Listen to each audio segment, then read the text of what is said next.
दोस्तों, शरीर पर कोई भी किसी भी प्रकार के दाग नहीं चाहता है, लेकिन कुछ रोग ऐसे होते हैं जो अपने दाग छोड़ जाते हैं और उन्हीं में से एक दाग की हम बात कर रहे हैं, चेचक के दाग होना।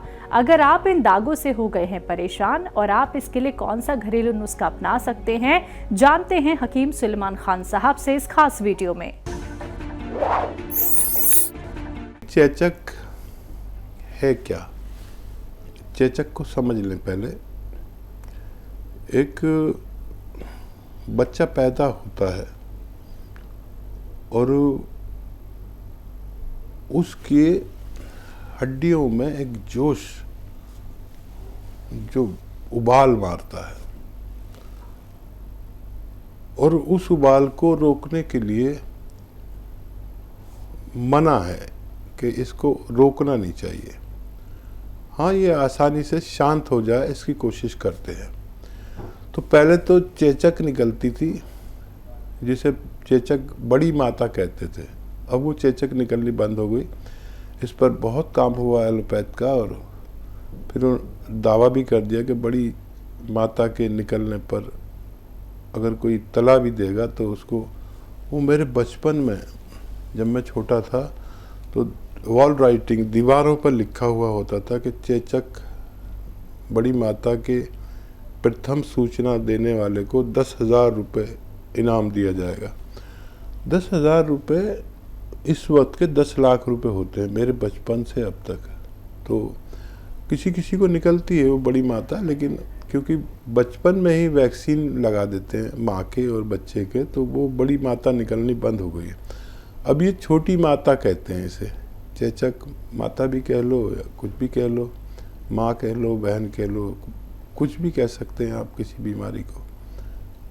तो इसको रोकना तो नहीं चाहिए। वैक्सीनेशन आपका हो चुका है और इसका वैज्ञानिकों के अनुसार इसका निकल जाना बेहतर है।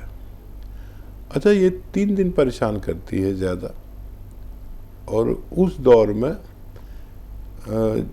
ना बच्चे कुछ खा सकते हैं, बहुत तेज़ बुखार होता है। तो उस बुखार की शिद्दत को कम करने के लिए यहाँ पेशानी पर गीला कपड़ा रखते हैं कि बुखार दिमाग को न चढ़ जाए, बस इस चीज़ से बचाते हैं। और ये बारीक बारीक दाने तो निकलते हैं, उसके लिए खूब कला, एक बारीक बारीक दाने मिलते हैं जिसे हम खूब कला कहते हैं।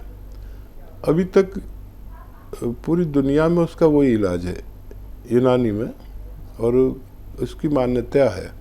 खूब कला बारीक बारीक दाने होते हैं।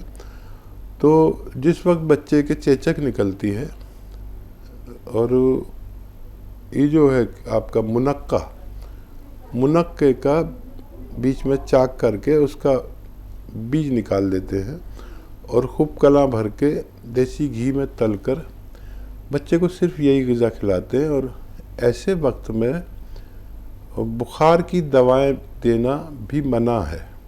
बुखार की दवाएं भी नहीं देते हैं ताकि उस बुखार को रोका ना जा सके। उसे जिस्म के जोश है, क्योंकि ये एक, उसको जिस्म से बाहर निकलने दे। और ये निकल जाना ही इंसान की हिफाजत की जिम्मेदारी माना जाता है। और ये सबको निकलती है। और बच्चों को, मैं भी डर रहा हूँ, मेरी एक पोती है 5 साल की। अब मुझे याद आता है कि मेरे बच्चों को निकली थी, तो कई बार निकल गई थी मेरे बच्चों को तो, और इलाज कर नहीं सकते और बच्चे बहुत परेशान हो जाते हैं। बस ज़्यादा से ज़्यादा नीम के पत्तों से, नीम के डालियों से उसको, बच्चे को ऐसे एंटीबायोटिक होती है क्योंकि उससे झाड़ते रहते हैं, और ये 3 दिन में 5 दिन में अपने आप अच्छी हो जाती है। तो निशानात अगर रह जाते हैं तो गोंद मोरिंगा उनकी उम्र के हिसाब से दे सकते हैं। इससे उनके जो निशान या गड्ढे पड़ जाते हैं, वैसे तो जब बचपन में ही निकलती है और जवानी आने तक उसको भर जाना चाहिए। तो अगर फिर भी चाहें तो गोंद मोरिंगा इस्तेमाल करा सकते हैं। ऐसे ही तमाम बीमारियों के असरदार घरेलू उपायों को जानने के लिए आप हकीम सुलेमान जी के इस वीडियो को अंत तक जरूर देखिए और ज्यादा जानकारी के लिए हमारे YouTube चैनल हकीम सुलेमान पर जरूर आएं। सलमा जी, स्वागत है आपका। अस्सलाम वालेकुम हकीम साहब। जी। वालेकुम सलाम। हाँ सर, मेरे 2 सवाल हैं। हाँ सर, मेरी बेटी है 11 साल की है सर। अभी बालिग तो नहीं थी, लेकिन सर उसे वाइट डिस्चार्ज बहुत हो रहा है इसे। उसके लिए क्या करना चाहिए सर? मेरे पास मोरिंगा का गोंद तो है सर, मैं अभी दी नहीं, तुम्हारे से बात हो सकती है कल को, लेकिन 11 साल के है सर, अभी बालिग भी नहीं, उसके लिए कई को ऐसा हो रहा है सर। और एक सवाल है सर, जो अलसी भी है, तुम्हें नमक जैतून बोले थे, अलसी गर्म होती है क्या? बोले मैं 1 ईयर भी ले रही हूँ, आज में 8 ईयर भी ले रही हूँ, नमक जैतून साहब क्या अलसी दे सकती हूँ क्या सर? यही सवाल है सर। ठीक है। हाँ जी, ज़रूर ले सकते हैं आप। और अगर मैं कोई भी नुस्खा बताता हूँ तो उसमें वो ऐसी दवाएं होती हैं कि अगर कोई ज़्यादा गर्म दवा है तो उसके साथ ठंडी दवा मौजूद है। अलसी गर्म होती है और उसमें नमक जैतून लेंगे तो उसकी गर्मी थोड़ी कम हो जाती है, आप उसे इस्तेमाल कर सकते हैं जी। बच्ची के लिए। सिर्फ इसबगोल की भूसी दूध में मिला के 1-2 चम्मच रोज़ खिलाएं। वैसे इसका असल नुस्खा ये है कि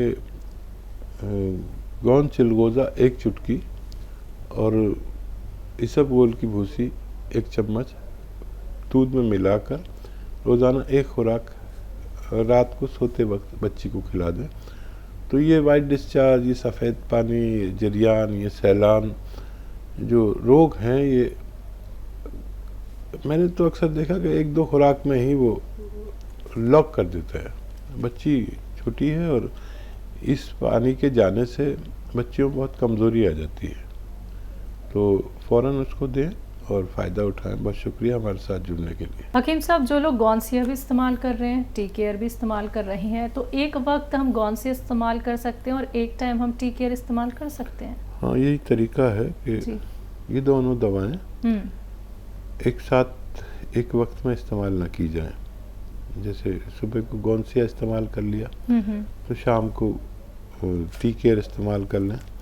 इस तरह से इस्तेमाल करेंगे तो आपको फ़ायदा मुमकिन है। जी।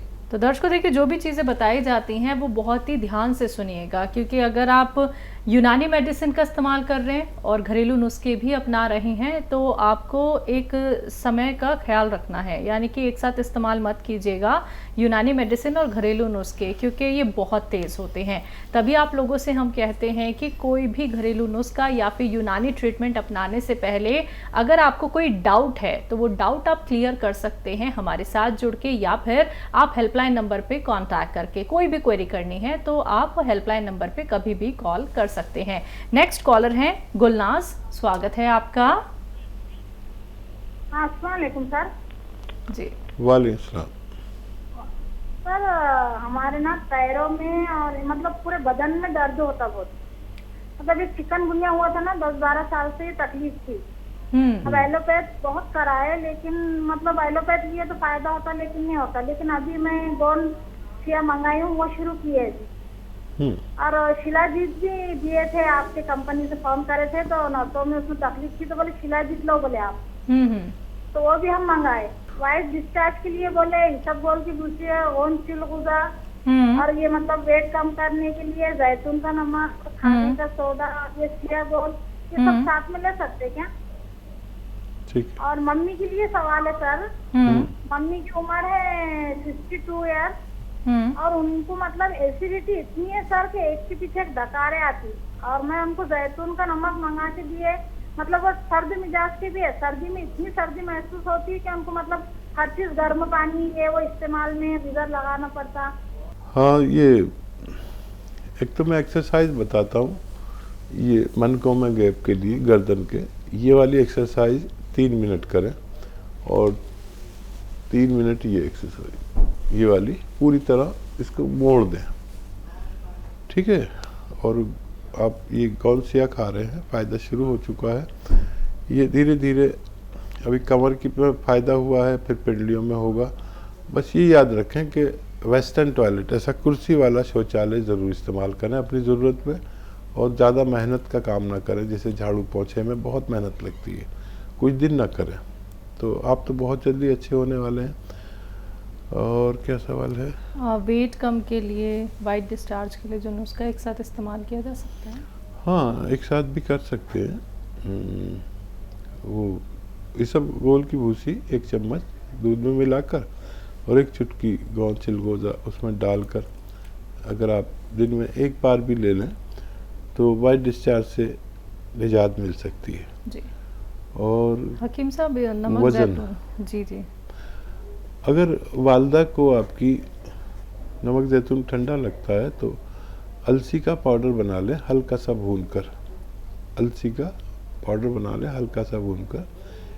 आधा या 1 चम्मच अलसी और 1 चुटकी नमक जैतून पानी में मिलाकर और इस पानी से अलसी खिलाएं तो उनको वो ठंडी भी नहीं पड़ेगी और एसिडिटी में फ़ायदा मुमकिन है। नमक जैतून और खाने का सोडा आप ले सकते हैं दिन में 2 बार, खाने से पहले, खाने के बाद। इससे आप अपना जितना चाहे वज़न कम कर सकते हैं। जी। उड़ीसा से हैं राम सागर जी, स्वागत है आपका। माजून आर के मंगाया। मंगाया। माजून आर के मेरा चालू है, सर्दी तो बंद हो गया, छींक तो बंद हो गया, और जो अभी छाती में थोड़ा, हाँ जी, छाती में थोड़ा धड़क धड़क जैसा लगता है। ठीक है। कितनी उम्र है आपकी? 40 साल का। अभी आप माजून आर केयर खाएं 5-6 महीने, आपको भगवान ने जल्दी फ़ायदा दिया है। और लेकिन आप कोर्स पूरा करें, 1 महीने नहीं 5-6 महीने खानी पड़ती है, तो आपको इस रोग से ही निजात मिल जाती है। अगर पूरा कोर्स करेंगे तो आपको पूरा फ़ायदा होगा, नहीं तो फिर बाद में भी आ सकता है ये रोग। और अगर दिल धड़क धड़क करता है और कोई परेशानी है तो 1 चुटकी खाने का सोडा और 1 चुटकी नमक जैतून असली पानी में मिला के रोज़ाना 1 बार या 2 बार पी लिया करिए। ये परेशानी भी आपकी अच्छी होना मुमकिन है।